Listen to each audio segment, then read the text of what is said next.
true, and that's all a part of living life, and that has nothing to do with non-attachment. But again, it just gets back to the point that you don't identify yourself because somebody loves you. You are right. who you are, regardless of whether or not somebody expresses a certain degree of love that you think you might be expecting. Then the last part that I want to mention about this is that we certainly want to have goals and objectives that we're trying to achieve. We want to have these dreams and these visions. But if you think about this, we can set a goal for ourselves or have a dream, but that's actually very limiting because what we're able to achieve and accomplish and experience in our lives is limitless. So if we actually set a goal or a dream that we're going to accomplish, how much are we leaving on the table, so to speak, even if we achieve that dream? So the whole point of non-attachment in this regard is have that dream and that vision and move towards it. Don't become attached to that being the ultimate outcome. Allow the infinite possibilities to also exist. And when I've done that and when I've coached people through my coaching practice to do that, we have a much greater experience than we ever thought we were going to have. And when I'm really appreciative of the fact that you're a man supportive and encouraging and teaching of the intuitive arts, because you'll find many, many females who will, myself included, work within the intuitive arts. But when I find a man who's aware and tapped in on that level, kudos, and I'm so happy about that. So, the work that you have put into this book and that comes out in regard to your living in full expression, it does come from a place of creating, showing people how to create heaven on earth. And that brings me to my next question. How can we, with living in the moment and being in our present state and our present awareness and in our principle of non-attachment, how can we more authentically, daily, easily tap into God's will and create more of our heaven on earth? Well, one of the questions I raise in the book around the whole idea of heaven on earth is, what's your definition of heaven on earth? And I think there's too much of a group consensus that heaven looks a particular way. Right. And yet the way that I view it is that I look at each one of us, you and me and everybody else that might be listening, everybody else on the planet, we are an expression of the divine. And as an expression of the divine, we are here to live an experience of that expression of the divine, to be our creative, powerful essence that we are. Heaven on earth is allowing that to be experienced and expressed. That's all it is. It's not about creating some magnificent place. Heaven on earth to me is a state of mind, or it's maybe not a state of mind is not the right word I want to use. It's a state of being. It's allowing that divine essence of us to be what we're experiencing on a daily basis while in human form. And I think that's the important part of this. The part of life that I really enjoy, and I'll be honest with you, that I struggle with because I tend to go one way or the other with it, and that is the integration of our divine spirit with our human spirit. And what we're experiencing here on the earth plane is that integration of those two aspects. And I will from time to time be way too much on the spiritual side, and I have to pull myself back in because I start looking at things in perhaps what might be an unrealistic way, because I'm here in human form. And then other times I might get wrapped up in the drama of being a human, and I need to pull myself back to center and allow the integration of the two to take place. But to me, heaven on earth is really just allowing the divine essence of who we are to be the experience we're having and to enjoy it and play with it and embrace it. I don't believe that heaven is a place that we go once we physically depart this life. I think it's the state of being that we carry with us throughout our lives, and I think we create different aspects of it as we go throughout our life here on the earth. But I think it's just the natural state of being. It's really who we are and how we can experience ourselves more fully.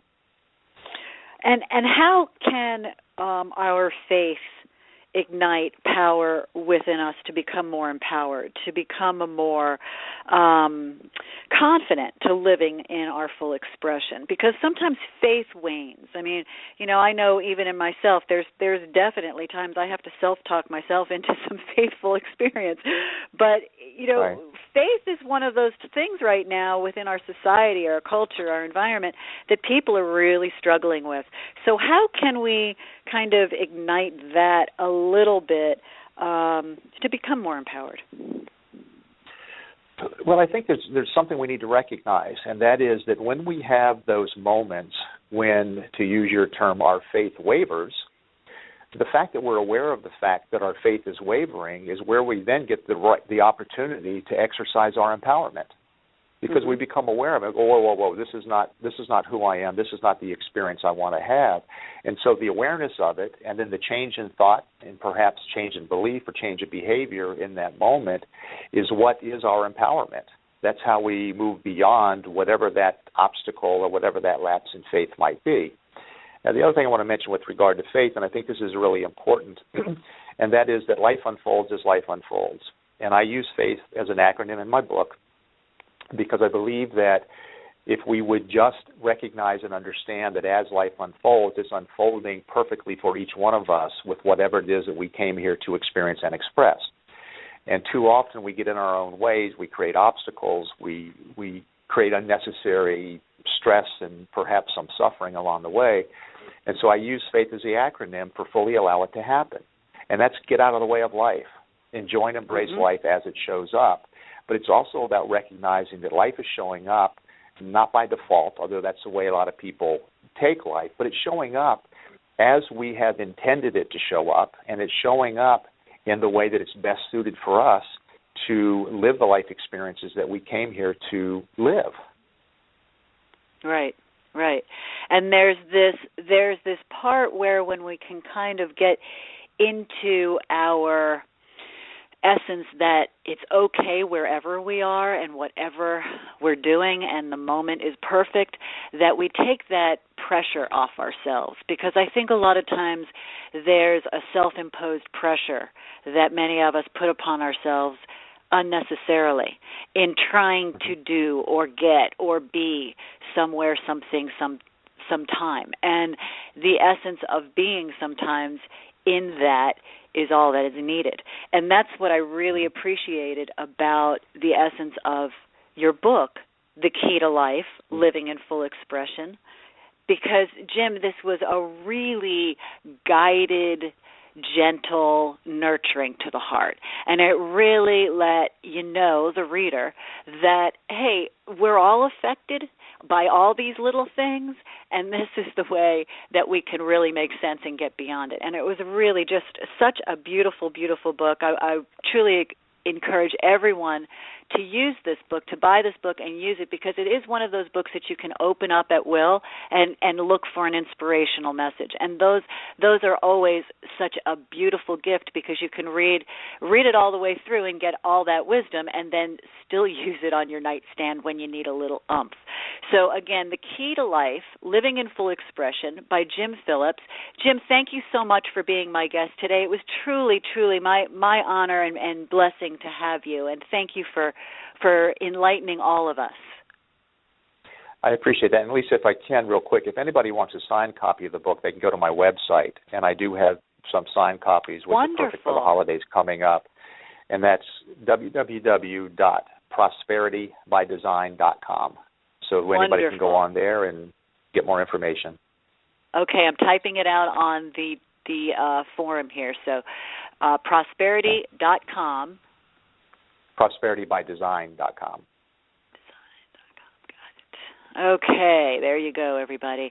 That's going to be an incredible, incredible gift for anybody at Christmas. I encourage you to buy it for Christmas gifts for anyone who's seeking. It makes for great New Year's resolution gifts. So, Jim, thank you so much for being my guest today. Jim Phillips, The Key to Life, Living in Full Expression. Go out and buy his book. Thank you so much for being on our show, Unlimited Realities. Thank you, Jim. Thank you, Lisa. Have a great holiday. Happy Thanksgiving. You as well. Thanks so much. Thank you. Bye-bye.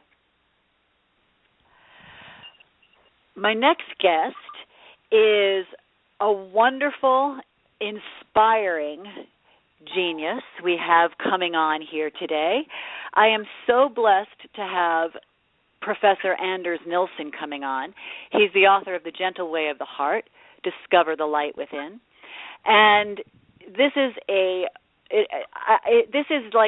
I'm reading this book and I'm thinking to myself, this is like an incredible brain we're dealing with here. So this is going to be such an incredible wisdom for all the audience today. I'm just going to read what his publicist sent to me. Usually I rewrite what they send to me about the author, but it's so chock full I can't omit anything here. So Anders Nilsson is a scientist who's been active in academia all his adult life, and for just as many years, Nilsson has pursued an avid interest in spirituality. He's not followed any one spiritual school or tradition, nor has he studied with a guru, but instead listened to his internal voice and intuition to guide him. He studied both ancient mystical traditions and the teachings from more contemporary spiritual masters. This blend of spiritual knowledge, which folded together with his scientific background, has formed a unique path to spiritual awakening that combines the mind and the heart. Nilsson experienced a spiritual awakening in 1993 that completely changed his life and view of the world. The awakening was a result of an emotionally difficult life passage that led him to intense soul-searching and ultimately to developing the gentle way of transformation. He's taught the gentle way in numerous workshops since 2000. He was born in Stockholm, Sweden. Nilsson finished, now listen to this, his Master's of Engineering degree at the Royal Institute of Technology in 1981, where he also participated in the International Student Exchange Program studying his final year at the Imperial College of London.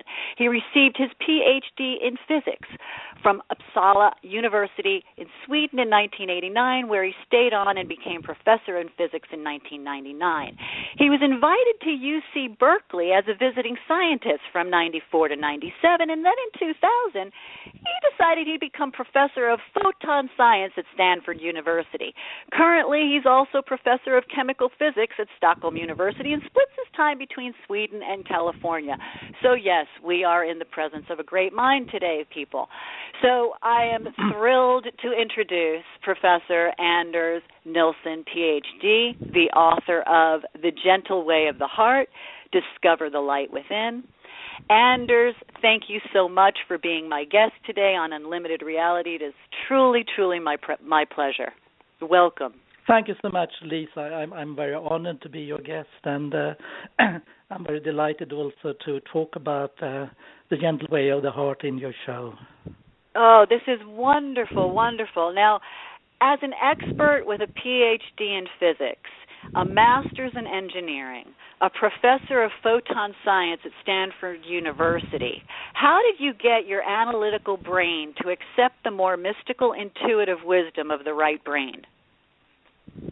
Actually, first of all, I might say that if anyone who is actually a very prominent scientist are using a mystical aspect, they might not know it actually, because some of the ideas that we come up with, it's often coming from somewhere, and I believe they come often from our mystical side, what I call the true self in this book.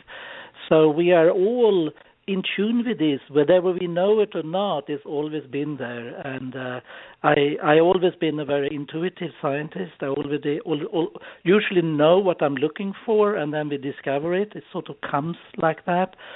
So it was a little quite natural for me to also started to go into the mystical aspect after I have this, let's say, quite a dramatic opening for myself. And I believe very strongly that we in the future here on planet Earth and we as humans, we have to integrate and see this more scientific, materialistic view of the world. We need to see it also from a spiritual point of view to have this complementarity.